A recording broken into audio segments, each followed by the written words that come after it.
কিরে সোহাগ রে এখন আর দেখি না, সোহাগ কি আয় না নাকি? ভাই আমাগুলো তো আগের মতো দেখা হয় না। হ্যাঁ দিবেন ভিডিও করে না ভাই।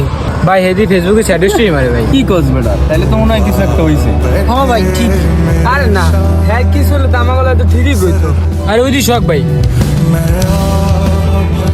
কে সোহাগ, তোর কোনো খোঁজ খবর নাই, কই থাকস বেটা? বুঝলাম না কি বেটা, ফেসবুকে নাকি এক্সের স্যাড স্টোরি মেস্টোরি দাও, কি হয়েছে কো আমাগো?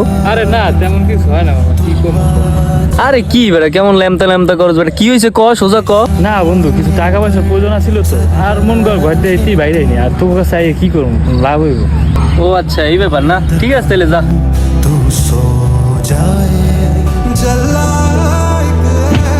কি রে ভাই, কই যাস তুই? তো সামান্য টাকার সমস্যা, তুই এটা আমারে বলবি না? আমি আসি না নাকি? তোর কত টাকা লাগবে বল, আমি তো আসি।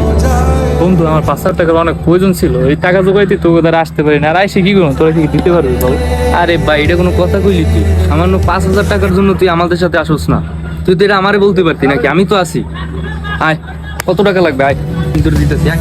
বন্ধুর বিপদে যদি বন্ধুই না থাকে তাহলে বন্ধুত্বের মানেটা হলো কি? আর একটা কথা মনে রাখতে হবে, একটা বন্ধু 10টা আত্মীয়র সমান।